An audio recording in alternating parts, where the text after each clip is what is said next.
오늘 우리에게 주신 하나님의 말씀 사도행전 6장 1절에서 15절인데요. 저희가 1절부터 5절까지만 읽고 말씀을 같이 살펴보고자 합니다. 오늘 이 교회는 우리말 성경을 참고합니다. 방문해 주신 모든 분들은 참고해 주시면 감사하겠습니다. 1절부터 5절까지 저와 여러분이 한 절씩 나누어서 읽으신 뒤에 5절은 같이 읽겠습니다. 제가 1절을 먼저 읽겠습니다. 이 무렵 제자들의 수는 점점 늘어났습니다. 그때 그들 가운데 그리스파 유대 사람들이 히브리파 유대 사람들에 대해 불평이 생겼습니다. 매일 음식을 분배받는 일에서 그리스파 유대 사람 과부들이 빠졌기 때문입니다. 그리하여 12 사도들은 제자들을 모두 불러놓고 말했습니다. 우리가 음식을 분배하는 일로 인해 하나님의 말씀 가르치는 사역을 소홀히 여기는 것은 옳지 않습니다. 형제들이여, 여러분 가운데 성령과 지혜가 충만하다고 알려진 사람 7명을 뽑으십시오. 그러면 이 임무는 그들에게 맡기고 우리는 기도와 말씀을 가르치는 일에 이은 힘을 기울이겠습니다. 5절 같이 읽을까요? 모든 사람들이 이 제안을 기쁘게 받아들였습니다. 그들은 믿음과 성령이 충만한 사람 스데반과 빌립, 브로고로, 니가노르, 디몬, 바메나, 유대교로 개종한 안디옥 사람 니골라를 뽑았습니다. 아멘. 지난주와 그 지난주는 부활주일과 종료주일로 별도의 말씀을 묵상했는데요. 우리 오늘 다시 사도행전으로 돌아왔습니다. 다시 기억을 되살려 주시기 바랍니다. 지금까지 사탄은 초대교회 공동체를 무너뜨리기 위한 여러 가지 방법을 시도했고, 첫 번째는 핍박과 협박과 모진 고문이었습니다. 그러면 넘어질 줄 알았죠. 그런데 초대교회 사도들은 달라져 있었어요. 때리면 때릴수록 감격해했고 맞으면 맞을수록 감사했습니다. 예전에는 작은 여자 계집종 하나가 무서워서 도망갔던 사람들이 이제는 대제사장과 성전 경비대원들의 이 떡대 좋은 친구들의 힘과 폭력 앞에서 전혀 두렵지를 않게 됐어요. 오히려 내가 우리 주님이 당했던 이 고난과 핍박을 내가 몸소 경험하다니 감격해했습니다. 감사해했습니다. 여러분, 이게 뭐예요? 제자들이 이제는 구분되어서 사도라고 불리는 그 12명의 사람들이 달라진 거예요. 어떻게 해요? 내 고난을 이해하게 되었고 해석하게 되었습니다. 고난이 해석된 사람 세상이 감당하지 못합니다. 고난을 받아들이고 그것을 소화하는 사람, 어떠한 악의 세력도 그 사람은 어떻게 할 수가 없습니다. 우리가 어렵고 쓰러지고 무너지고 시험 들고 떠나고 문제를 일으키는 이유가 고난을 이해할 수 없기 때문이죠. 고난을 받아들일 수 없고 고난을 해석할 수 없어서 삶이 무너지는데, 이 사도들은 고난을 달게 받아 먹는 사람들이 됐어요. 주님이 당하신 고난을 이제 내가 경험할 수 있게 되었다. 십자가에서 도망갔던 사람들이, 그 부끄러운 짓을 했던 제자들이 이제는 달라져 있었던 겁니다. 사탄은 공동체가 고난을 해석하고 받아들이고 소화해내자 두 번째 방법을 사용했는데, 그게 바로 안에서 문제가 생기게 하는 것이었습니다. 그게 바로 아나니아와 삽비라의 사건이죠. 아나니아 삽비라 사건은 가장 믿었던 사람들이 거짓말을 하도록 하는 것이었습니다. 네가 판 재산이 이것이 전부이냐? 전부입니다. 문제는 그 재산의 규모가 아니라, 헌금의 액수가 아니라 거짓말을 했다는 거예요. 제가 지지난주에 설교했죠. 아나니아 삽비라는 성실한 공동체 원 중에 하나였다고요. 누구나 그럴 수 있는 사람들 중에 하나였어요. 아나니아 삽비라만 거론한 게 아니라 충분히 은혜가 있는 공동체였고, 은혜가 충만한 공동체였고, 찬양이 감격적이고 사람들이 다 따뜻해 보이는 공동체였지만 누구나 거짓말을 할 수 있는 위험 요소를 늘 안고 있는 사람들이었다. 사탄은 그 중에 아나니아 삽비라 부부가 특히 그 부분에 취약한 것을 알고 그들에게 일부를 빼돌리도록 만들었어요. 문제는 그들이 사탄의 이야기에 귀를 기울이고 넘어갔다는 거죠. 저는 분명히 말했습니다. 아나니아 삽비라는 헌금을 빼먹어서 지옥 간 게 아니라고요. 그들이 어디 갔는지 아무도 모르죠. 그러나 저는 이렇게 믿고 싶어요. 하나님께서 그들을 빨리 그들 곁에 데려가심으로 그 부부도 보호하고 공동체도 보호하신 사건이 아나니아 삽비라 사건이었습니다. 그 안에서 문제를 터뜨리게 했지만 공동체는 또 그걸 극복하고 잘 이겨내고 성장하게 되었습니다. 사탄은 포기하지 않습니다. 사탄이 오늘 세 번째 문제를 들고 나오는데 그게 바로 오늘 사건입니다. 오늘 사건은 어떤 과부들이 서운했대 눈으로 보기에는 그 문제이지만 사실 표면적인 문제가 문제의 본질은 아닙니다. 정말 중요한 것은 좋은 일에 사람들이 몰두하게 하면서 정작 중요한 일은 소홀하게 하는 게 사단의 방법이었습니다. 이 사람들 매우 중요한 일을 하고 있었어요. 과부들을 돌보는 것만큼이나 아름다운 일은 없습니다. 성경은 끊임없이 고아와 과부를 돌보라고 합니다. 그런데 그거 하다가 홈리스 돕다가 구제사역하다가 봉사하다가 정말 중요한 일은 뒤처리가 되고 마는 사건, 본질을 놓치게 하는 것, 이것이 사단의 전략이었고 그렇게 된 공동체와 사역단체와 교회는 정작 어떤 상태가 되나요? 잘못된 가르침에 노출되는 결과를 가져오게 되지요. 끊임없이 초대교회 이후에 거짓 교사들이 난리를 치게 되고 바울과 베드로는 거짓 선생을 조심해라, 거짓 교사를 조심하라고 당부할 수밖에 없는 내용들이 나오는 이유, 초대교회가 부흥하면서 악기도 바꿔야죠, 시스템도 바꿔야지, 사역자도 세워야지, 봉사해야지, 재정도 많아지니까 여기저기 써야지, 그러다 보니 가장 중요한 것을 놓치고야 말았습니다. 그게 무엇이었을까요? 교회가 지금 문제가 생겼다는 것을 어떻게 알 수 있을까요? 1절에 그 사인이 등장합니다. 지금 무언가 문제가 생겼다. 사탄이 역사하는 것 같은데 뭔지 모르겠는데 뭐가 있는 것 같다. 1절에 그 이유가 등장하는데 여러분은 어떤 단어가 지금 이 공동체가 맞이한 세 번째 어려움일 거라고 생각하십니까? 어떤 단어에 동그라미를 치면 될까요? 불평입니다. 불평이 생겼다. 이 불평의 구체적인 뜻은 수군거리기 시작했답니다. 여러분, 수군거리는 건 언제 하는 건가요? 저 사람이 들으면 안 될 때 하는 거죠. 수군거리는 건 대화하는 거랑 다릅니다. 안 들리게 들릴똥말똥 얘기하는 거 수군거리는 거죠. 이 불평과 수군거림이 어디에 또 나오냐면 구약의 모세에게 나타납니다.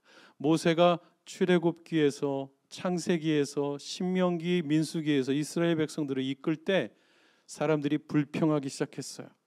오늘 일부 때도 저도 모르게 그렇게 얘기하고 죄송합니다 했는데 동생 미리암이 우리 교회 미리암과는 다른 분이었던 것 같아요.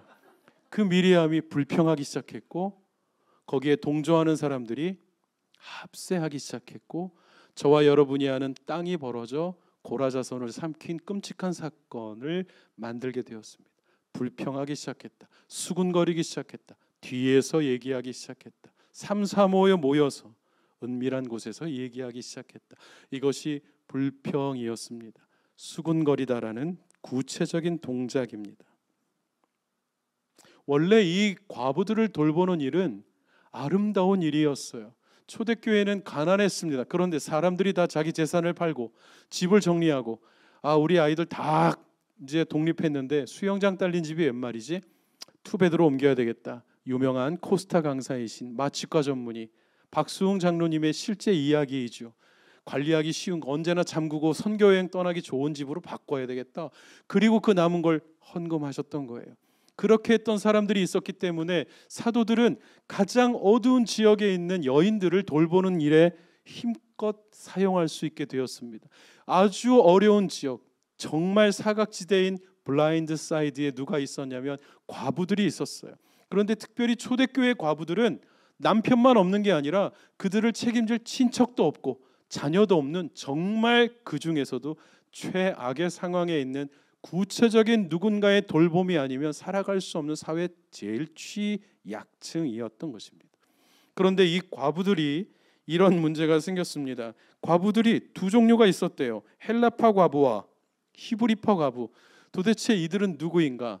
과부인 과부인데 도대체 어느 파가 무슨 말인가 했더니 헬라파, 그리스파 과부들은 쉽게 말하면 이런 사람들입니다.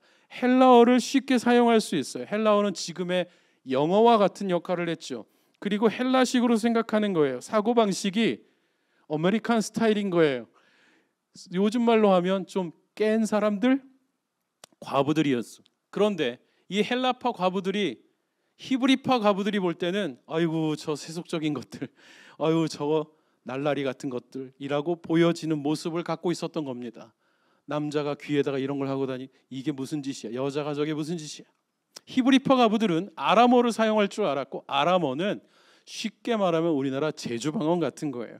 그러니 영어를 유창하게 하는 과부들과 제주방언 같은 걸 하는 과부들이 한 공동체가 되어 있지만 서로를 바라보는 관점이 문화적으로 차이가 너무 크고 갭이 너무 크고 좀 안 맞고 스타일이 안 어울리고, 히브리파 과부들은 헬라파 과부들을 볼 때 아유 저 세속적인 것들, 헬라식으로 살고 저런 식으로 그리스 사람들처럼 저렇게 세속적인, 헬라파 사람들이 히브리파 과부들을 볼 때는 뭐라고 생각할까요? 아유 저 라떼 시전하는 저 아줌마들, 저 사람들, 저 꼰대 같은 여자들. 서로 과부잖아요. 외롭기 짝이 없고 서럽기 짝이 없는데 서로 돕기도 바쁜 시절에 서로를 이런 식으로 바라보고 있는데 그건 문제가 되지 않았던 거예요.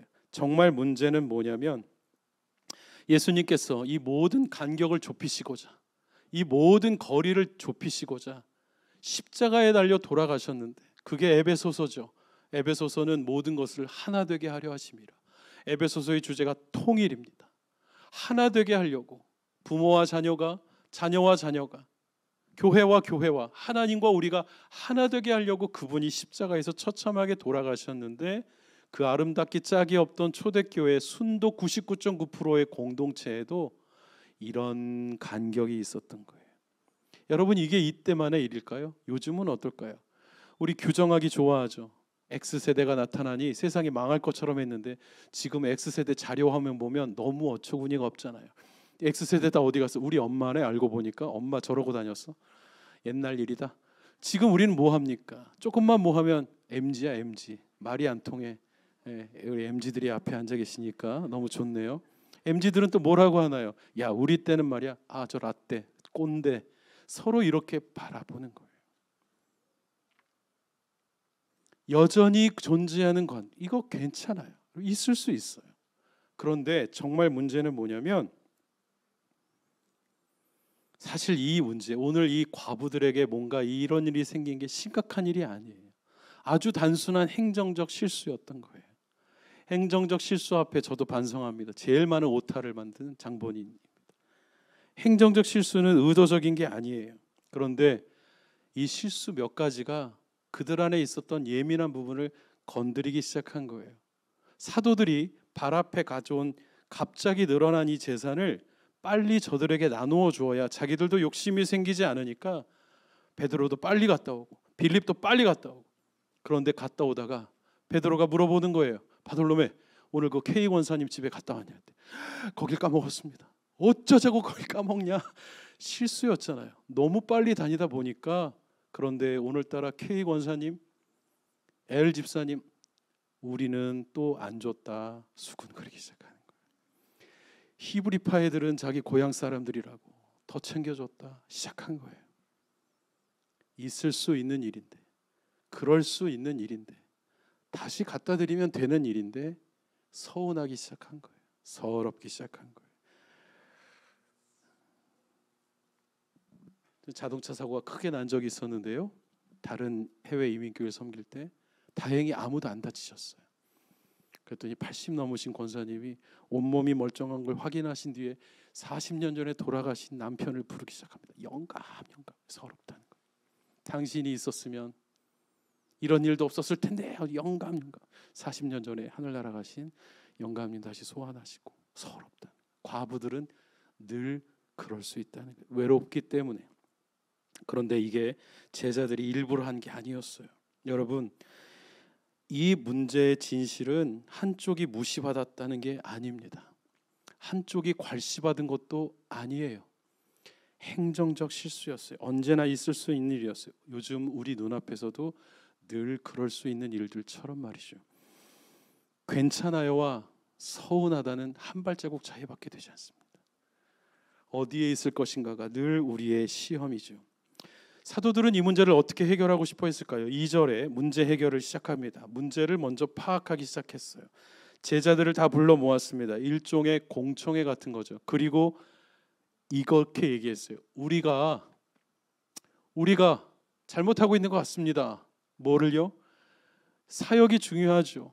음식 나눠주는 거 되게 중요한데 그러느라고 정작 우리에게 맡겨진 첫 번째 듀티를 소홀히 하고 있었습니다. 이 사람들 누굽니까? 예수님 살아있을 때 함께 동고동락했던 사람들이에요. 베드로가 내가 예수님이 나를 물 위에서 오라고 할 때 그 얘기할 때 다른 사람의 어떤 설교보다도 능력이 있었던 거예요. 직접 경험한 사람이니까. 대단한 사람들의 증언이 점점 힘이 약화되고 있는 거예요. 베드로 선생님 딴 일 하느라고, 행정하느라고, 사역하느라고 말씀은 소홀히 하는 상황이 발생했으니 눈으론 보이지 않지만 그 교회의 생명인 말씀, 그 공동체의 생명인 말씀이 베껴쓰기가 되고 도용이 되고 복사가 되고 다른 사람 설교를 훔치는 게 되면 그 교회는 어떻게 되겠습니까? 시간에 쫓겨서 토요일 날 밤에 급히 주석을 들여다보면 어떻게 되겠어요? 베드로와 사도들은 그걸 알았던 거예요. 우리 문제가 여기 있다. 우리가 하나님이 우리에게 맡겨주신 가장 중요한 문제와 그렇지 않은 것이 뒤바뀌어 버렸다고요. 여러분, 사탄은 우리에게 이렇게 얘기합니다. 주님을 위해 최선을 다하라고, 밤을 새우라고 합니다. 그러면서 큐티는 빼먹어도 된다고 얘기하고 기도는 빼먹어도 된다고 얘기하죠. 그렇게 하고 예배 시간에는 졸아도 된다고 이야기합니다. 말씀을 못 듣게 합니다. 정말 심겨져야 할 것이 무엇인지 놓치게 합니다. 다른 것에 집중하게 합니다. 다른 것에 더 열을 내게 합니다. 여러분, 우리 교회가 야외 예배 안 하는 거 아세요? 야외 예배를 하는 거 너무 좋잖아요. 분위기도 좋고 너무 좋은데 예배 드리다 말고 오더한 거 찾으러 가요. 예배 드리다 말고 일어나서 나갑니다. 김치찌개 끓어 넘친다고. 예배보다 더 중요한 게 무언가가 돼버린 상황. 우리는 예배 드린 후에 야외 런치를 하기 시작했어요. 예배부터 다 드립시다. 중요한 게 무엇인지 놓치지 맙시다. 그걸 더 소중히 여깁시다 했던 거예요. 그리고 사도들은 이제 해결 방안을 제시합니다. 우리가 이거에 비전문가입니다. 우리가 이거 못합니다. 목사가 다 혼자 못합니다. 여러분이 도와주십시오. 짐을 나누어 집시다. 그게 3절이에요. 자, 이 일에 합당한 사람들에게 임무를 맡겨줍시다. 여러분이 선출하십시오. 여러분이 뽑으십시오. 그런데 기준이 있습니다. 성령 충만해야 됩니다. 음식 나눠주는데 성령 충만해야 됩니다. 지혜가 있어야 됩니다. 음식 나눠주는데 배달의 민족 하는데 지혜가 있어야 된다고요? 지혜가 있어야 됩니다. 그래야 서럽지 않게 되니까. 세 번째는 오늘 우리말 본문에는 안 나오지만 개역 성경에는 칭찬받는 사람들이어야 한다고. 이 말씀을 이렇게 주장하는 사람들이 있어요. 여기 봐라, 목사는 설교만 하면 된다. 나머지 우리가 알아서 할 테니까 신경 쓰지 마라. 잘못된 거죠. 사도들이 기준을 제시했어요. 목회적 방침을 제시합니다. 성령 충만한 사람이어야 할 것, 지혜로운 사람이어야 할 것, 칭찬 듣는 사람이어야 할 것. 성령 충만과 지혜는 눈으로 보면 대충 착각할 수 있어요. 그런데 칭찬은 명확합니다. 한국에서 오래전에 공동체를 섬길 때 안수집사 뽑는 시즌이 되면 저는 너무 많은 분들이기 때문에 누가 누군지 모르지만 공동체 리더십들이 운영회의를 할 때 어떤 분의 이름이 나오면 약속이라는 듯이 그분 안 됩니다. 그분 안 됩니다 해요. 왜 그런가 하면 요때만 나타나신다는 거예요. 요때만 순모임 참석하고 요때만 뭘 봉사하는 척하는데 임직 받으면 사라진다는 거예요. 명예만 얻고 충성은 안 하는 사람이라는 거예요. 이래서 회의를 해야 되는구나. 목사는 착각할 수 있지만, 모를 수 있지만 성도들은 우리가 순에서 같이 이분과 생활해 보니, 우리가 함께 있어 보니 이분은 칭찬받을 자인지 주의해야 될 자인지 구분할 수 있는 분들이 공동체구나. 사도들은 그걸 제시했어요. 우리가 다 할 수 없습니다. 너무 많습니다. 여러분이 합니다. 여러분 공동체 내에서 누가 신뢰받는 분인지를 여러분이 합니다. 이 제안은 모두를 기쁘게 했고 그로 인해서 7명이 탄생하게 되었습니다. 성도 여러분, 교회는 다시 한번 문제를 해결했습니다. 교회는 늘 문제를 만납니다. 문제 없는 교회가 없고, 문제 없는 가정이 없고, 문제 없는 목사도 없고, 문제 없는 교인도 없습니다. 문제 없는 아빠도 없고, 문제 없는 엄마도 없지요. 문제 없는 개인도 없습니다. 정말 중요한 것은 그 문제를 어떻게 해결하고 함께 일어서서 나아가느냐입니다. 초대교회는 늘 문제를 만났어요. 초대교회는 우리에게 이렇게 질문하는 것 같습니다. 너는 문제를 만드는 사람이 될 것인가? 아니면 문제가 없는 데를 찾아왔는데 문제가 생기는 것 같으니 조용히 발을 빼는 사람이 될 것인가? 아니면 그 문제를 직시하고 문제를 인정하고 함께 문제를 해결하는 사람이 될 것인가? 교회는 문제를 해결할 능력이 있습니다. 그리고 그 문제를 해결하면 교회는 성장합니다. 그러나 그 결정은 철저히 나의 결정이어야 되겠죠. 내가 무엇을 선택하느냐는 내가 결정하는 겁니다. 다른 걸 선택하지 마십시오. 교회를 선택하지 말고, 목사를 선택하지 말고, 내가 아는 사람과 친한 걸 선택하지 마십시오. 이 교회가 진실된 교회인가? 이 교회가 정직하려고 애쓰는 교회인가? 이 교회가 공의를 붙잡고자 하는 교회인가? 이 공동체가 그럴 만한 가치가 있는 곳인가? 그걸 보고 선택해야 됩니다. 사탄은 이제 어떻게 해도 교회가 계속해서 문제를 해결하고 성장해 나가니까 이제는 7명의 사역자들에게 포커싱을 하기 시작합니다. 그 중에 한 사람 스데반을 공격하기 시작합니다. 오늘 본문을 안 읽었지만 자유인의 회당이라는 그룹이 등장했습니다. 마치 라이베리아랑 비슷합니다. 자유인의 회당은 로마의 포로로 잡혀갔다가 로마에서 노예로 살다가 풀려난 유대인들이에요. 그들은 자기들이 이제 자유를 얻었다고 자기들끼리 그룹핑을 만들었는데 꼭 라이베리아의 노예로 있다가 라이베리아로 간 노예 신분을 벗어난 흑인 같은 사람들이었던 것 같아요. 그들이 스데반을 집중 공격하기 시작합니다. 스데반과 논쟁을 벌였는데 이길 수가 없어요. 그리고 사람들은 스데반을 공청회에 세웠습니다. 사람들이 스데반의 얼굴을 쳐다보았더니 오늘 15절에 놀라운 구절이 있습니다. 15절에 이런 말씀이 기록되어 있어요. 사람들이 스데반을 주목하여 보니 그의 얼굴이 천사의 얼굴 같았다요. 여러분, 천사의 얼굴을 보신 적이 있습니까? 천사는 볼 수 없습니다. 천사는 영이에요. 영으로 번역된 그 단어는 구름, 바람, 기운, 숨이에요. 볼 수가 없습니다. 그렇다면 이것은 무슨 말을 하고 싶어 하는 걸까요? 우리는 천사를 보지 못했지만 천사라면 이렇게 생겼을 거야 라는 저마다의 상상 속의 얼굴이 있죠. 사람들이 다 스데반을 쳐다봤는데 내가 그렸다면, 내가 그렇게 꿈꿨다면, 내가 그렇게 생각했다면 마치 저런 얼굴일 거야 하는 얼굴을 하고 있었던 사람이 스데반이었던 겁니다. 여러분, 스데반의 진가는 얼굴에 있지 않습니다. 스데반의 진짜는 그의 내면에 있습니다. 그 내면이 바로 다음 주에 신구약을 통틀어 설교하는 위대한 평신도의 설교에 드러나 있죠. 그의 내면은 말씀으로 가득 차 있었던 거예요. 말씀으로 가득 찬 스데반을 만나길 원하시면 다음 주에 예배에 참석하시기 바랍니다. 저는 아프리카에서 여러분을 위해 중보하겠습니다. 성도 여러분, 우리 같이 기도하면 좋겠습니다.